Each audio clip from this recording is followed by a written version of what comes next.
He was last seen at a party with friends and just telling them that he was going to be moving in with the girl that he met in Gold Bar. But after that night, no one saw him again. So what happened to Erik Isoldi back on, well, New Year's Day 2020? Let's get into his story today. From the age of 13, Erik loved snowboarding and he loved nature. In fact, you would find him all the time up at the Mission Ridge ski hill in Wenatchee, Washington. Before all of this, though, Erik struggled with society, and he found his peace and solace in nature and not around people. He also was homeless and tended to couch surf time to time. And in fact, he met his current roommate before he disappeared at a bar after this roommate of his, friend, found out that Erik was actually living in a cave at the time.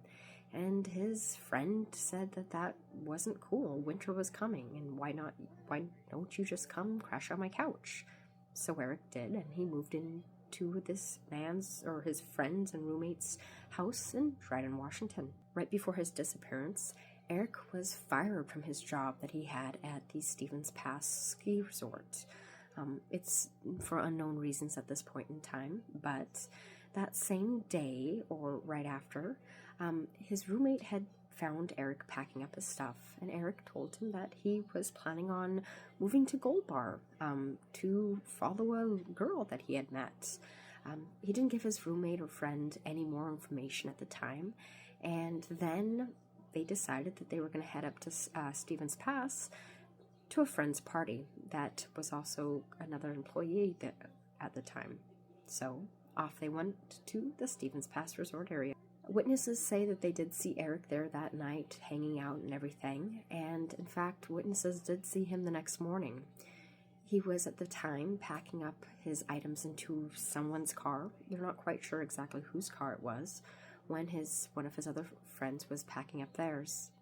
They exchanged words, and his friend wished Erik good luck and hoped that things worked out, and he looked forward to hearing of his ventures. They parted ways, and his friend went down towards the Dryden-Leavenworth area, where Erik got into this vehicle and disappeared towards the Gold Bar area. But no one's seen Erik since. No one knows what happened to him.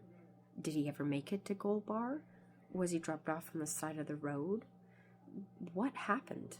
Did he leave of his own accord?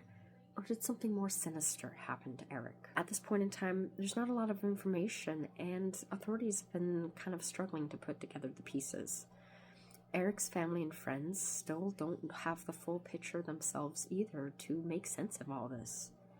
But if you have any information, you can contact the Chelan County Sheriff's Office and let them know what you might know regarding Erik's disappearance and or whereabouts. It's been 6 years since Erik's gone missing, and people still talk about him and wish that he was still around.